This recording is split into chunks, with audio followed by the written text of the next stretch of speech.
Bonsoir à tous et bienvenue au journal de Tchad 24. Merci de nous faire confiance pour vous informer. Le président de l'ORGEP, Idriss Doukouni Adjiker, accompagné de son équipe, a effectué ce samedi 24 avril une visite au pavillon de départ des pèlerins tchadiens à destination de la Mecque située à l'aéroport international Hassan Diamouz de N'Djamena. Cette descente sur le terrain avait pour objectif d'évaluer l'état d'avancement des travaux et des installations afin de garantir des meilleures conditions de voyage aux futurs pèlerins. Tangsou Hamta nous fait le point. Dans le cadre des préparatifs du prochain départ des pèlerins tchadiens pour le Hajj 2026, le président de l'ORGEP Idriss Doukouni Adjiker s'est rendu ce samedi à l'aéroport international Hassan Diamouz de N'Djamena. Il était accompagné de plusieurs membres de son équipe technique et administrative. La visite a porté essentiellement sur le pavillon réservé au départ des pèlerins à destination des lieux saints de l'islam. Sur place, la délégation a pu constater l'état d'avancement des travaux d'aménagement et de réhabilitation des infrastructures mises en place pour accueillir les futurs voyageurs. Selon les responsables de l'ORGEP, cette mission de suivi vise à s'assurer que toutes les conditions logistiques, sécuritaires et sanitaires sont réunies avant le début des opérations de départ. Idriss Doukouni Adjiker a insisté sur la nécessité de finaliser les travaux dans le délai tout en respectant les normes requises pour ce type d'opération à forte affluence. Bien que les travaux ne sont pas encore achevés, mais nous sommes confiants que d'ici le premier vol, c'est-à-dire le 8 mai, tous les travaux au niveau de l'aéroport seront terminés. Ça, c'est le plus important. Maintenant, par rapport au garage, il est évident que, on l'appelle garage, c'est parce que c'était le garage. C'est le lieu de regroupement de tous les pèlerins. Et à partir de ce lieu, on fait le préfiltrage et on remet les passeports des pèlerins, on leur remet le boarding pass. Il y a une équipe dédiée pour ça qui vont essayer de tout faire pour que les pèlerins apprennent déjà à utiliser les bus à partir d'ici. On les transporte avec des bus à l'aéroport selon le nombre que nous avons déjà prédéfini. Et ce nombre avec des indications bien définies qui leur permettraient de voyager depuis ici jusqu'à Médine, de Médine jusqu'à Makka. Ils auront toujours les mêmes fouches et ça c'est très important parce que ça permet aux familles d'être ensemble. Cette visite s'inscrit dans une série d'actions entreprises par l'ORGEP en collaboration avec les autorités aéroportuaires et les services concernés en vue de garantir une meilleure organisation du Hajj et un accompagnement optimal des fidèles tchadiens vers la Mecque. L'administrateur délégué de la commune du 9e arrondissement, Fonguizoune Paul, a présidé ce samedi 25 avril au quartier Nguélé la cérémonie de présentation de 82 personnes en situation irrégulière. Ces individus ont été interpellés par la police lors d'une opération menée par les forces de défense et de sécurité. Le compte rendu est signé Mohamed Ibrahim. Parmi les 82 personnes présentées, on dénombre 33 Camerounais, 1 Soudanais et 49 Nigérians. Selon les responsables du service d'immigration, ces individus ne disposaient pas de documents administratifs conformes en violation des textes régissant l'entrée et le séjour des étrangers au Tchad. L'administrateur délégué de la commune du 9e arrondissement, Fonguizoune Paul, revient sur les raisons de cette opération. Nous aussi, les autorités du 9e arrondissement, conscients de la situation sécuritaire qui prévaut au niveau de notre arrondissement, nous avons instauré les papiers. Vous vous souviendrez, la semaine passée, nous avons appréhendé 124 étrangers sans papier qui vadrouillent dans notre pays, sans ordre, sans aucun papier à l'aide. Et encore hier, le service immigration, ils ont voulu encore toiletter comme c'est leur rôle. Ils ont habitué à faire. Et la nuit, on s'est associé à eux en tant qu'autorité locale. Parce qu'il vous souviendra que quand un mot sort de la bouche d'un chef, ça a une vertu de lui. Le président de la République, le maréchal Mohamed Déby Itno, veut voir un Tchad qui fait bon vivre, où tous les Tchadiens doivent être tranquilles, sans bandits, sans perturbateurs. S'agissant du sort réservé à ces personnes, l'autorité communale a ensuite précisé que des mesures seront prises conformément à la législation en vigueur pour leur renvoi vers leur pays d'origine. Ces étrangers-là vont être enrôlés selon leur pays et le service d'immigration s'occupera de leur retour dans leur pays. On ne les a pas appréhendés pour leur faire du mal, à moins que parmi eux, il y a un suspect à caractère ouvert. Que la sécurité aussi s'occupera aussi de son jour. Le secteur d'Engeli, situé dans le 9e arrondissement, constitue un point stratégique d'entrée et de sortie du pays. Le service d'immigration appelle ainsi à la collaboration des citoyens pour signaler toute situation suspecte, contribuant ainsi au renforcement de la sécurité collective. La Chambre de commerce, d'agriculture, d'industrie, des mines et de l'artisanat a servi de cadre ce samedi 25 avril 2025 à la cérémonie de présentation et de dédicace de l'ouvrage intitulé Mobile Money au Tchad, une solution innovante de Abdelchikour Asseid. L'événement a réuni plusieurs personnalités, des étudiants ainsi que des parents et amis de l'auteur venus découvrir cette réflexion consacrée aux enjeux et opportunités du Mobile Money au Tchad. Le compte rendu, Sana Claricia.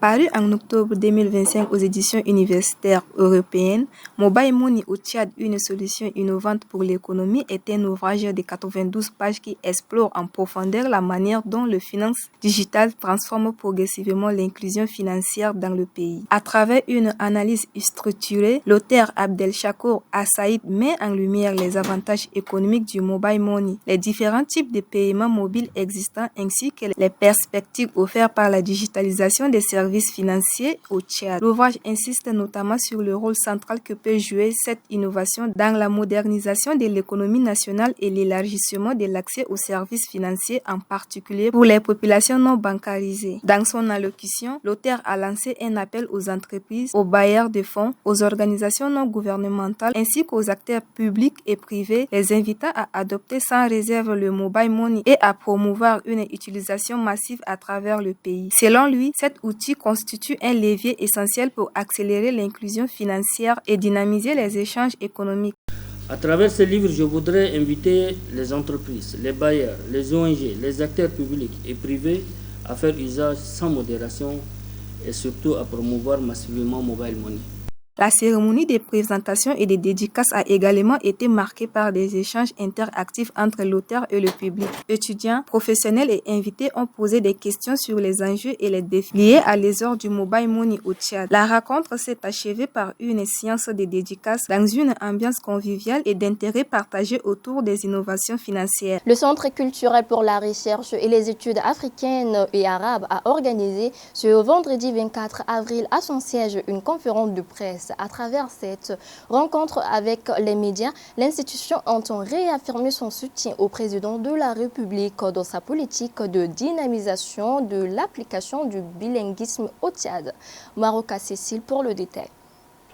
Cette conférence de presse a réuni plusieurs cadres du centre ainsi que des personnalités issues des divers horizons, toutes mobilisées autour d'un objectif commun, la valorisation de la langue arabe, considérée comme une langue riche sur les plans culturels et scientifiques. Elle constitue également un outil de communication favorisant les échanges à l'échelle internationale. Au cours des échanges, les intervenants ont mis en avant l'importance du bilinguisme au Tchad, une orientation politique soutenue par le président de la République, Mahamat Idriss Déby Itno. Pour eux, la promotion simultanée des langues officielles contribue à renforcer la cohésion nationale et à ouvrir davantage le pays sur le monde. Prenant la parole, le président du Centre culturel pour la recherche et les études africaines et arabes, Dr Hagar Mahamad Ahmad, a insisté sur le rôle stratégique de la langue arabe dans le processus de développement du Tchad. Selon lui, il ne s'agit pas uniquement d'un enjeu culturel, mais d'un levier essentiel pour l'éducation, l'économie et la diplomatie. C'est très important pour le Tchad,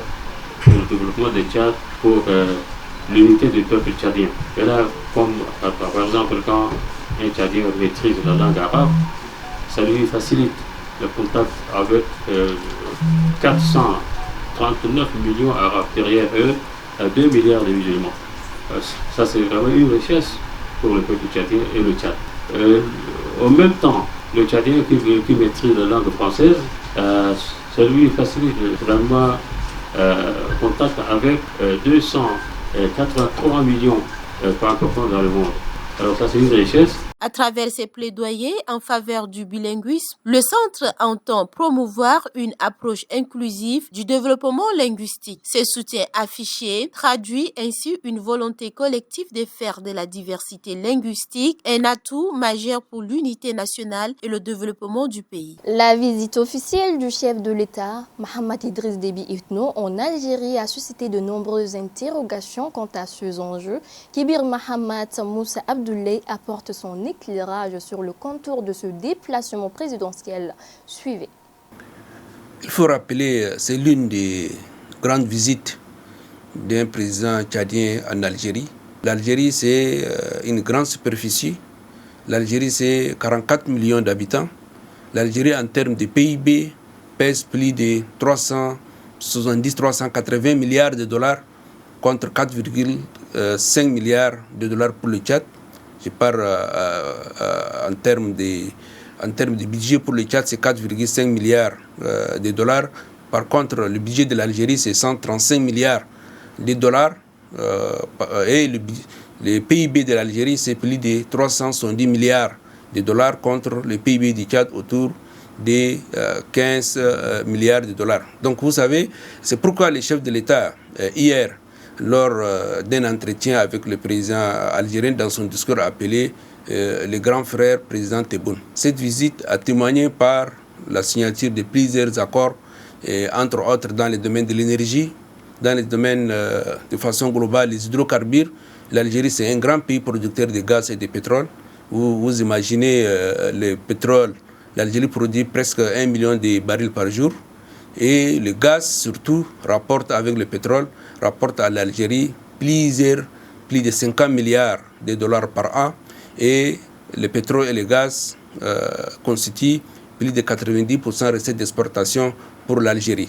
L'Algérie aussi, c'est un pays aussi agricole, dans le domaine agricole et aussi dans le domaine des industries et dans le domaine aussi de l'éducation.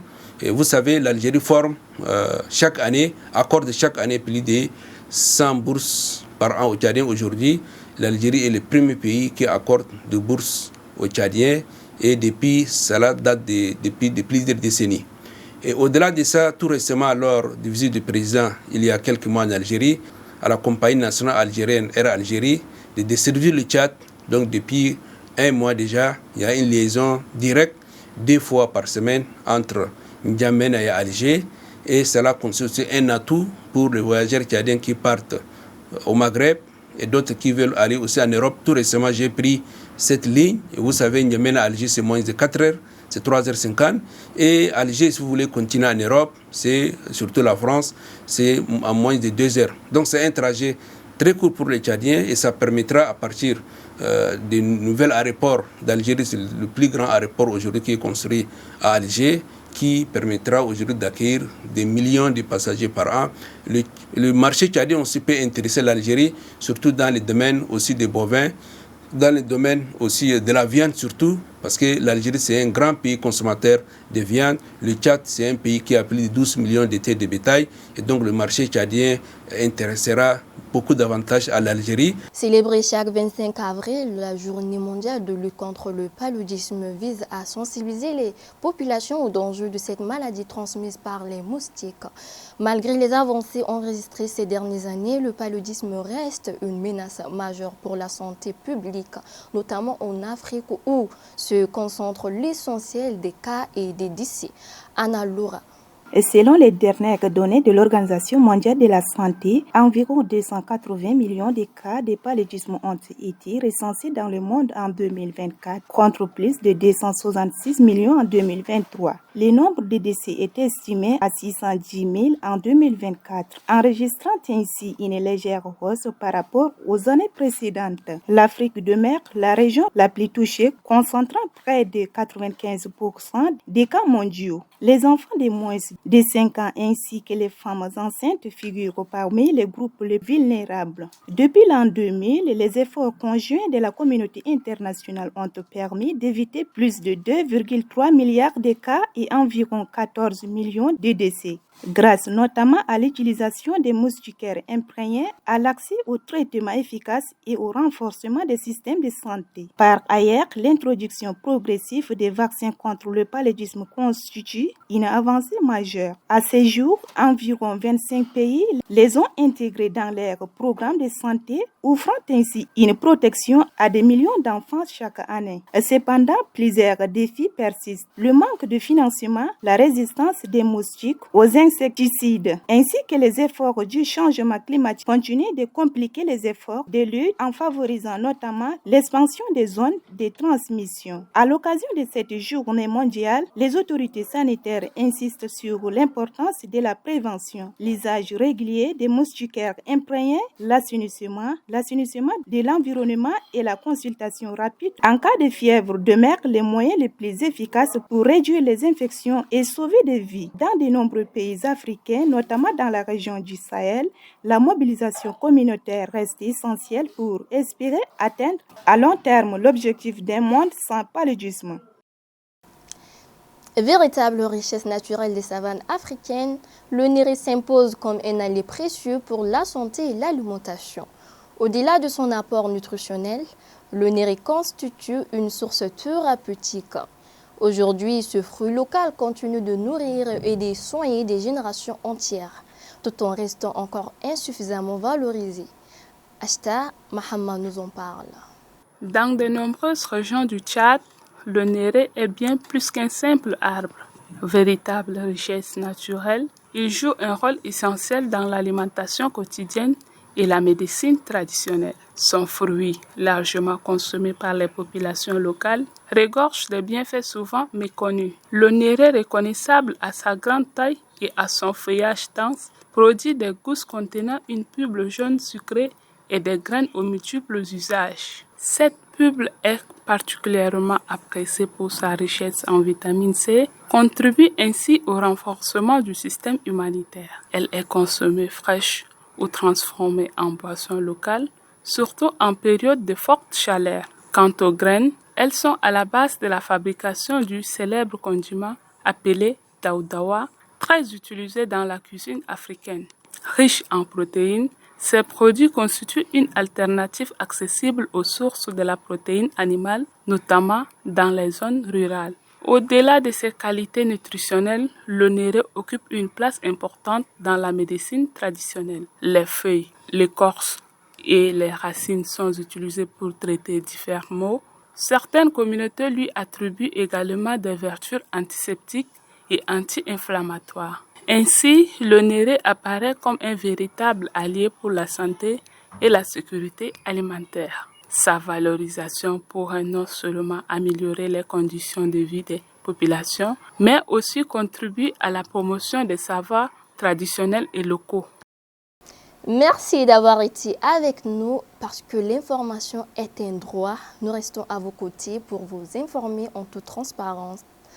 Bonne soirée sur Tchad 24 TV, surtout prenez soin de vous.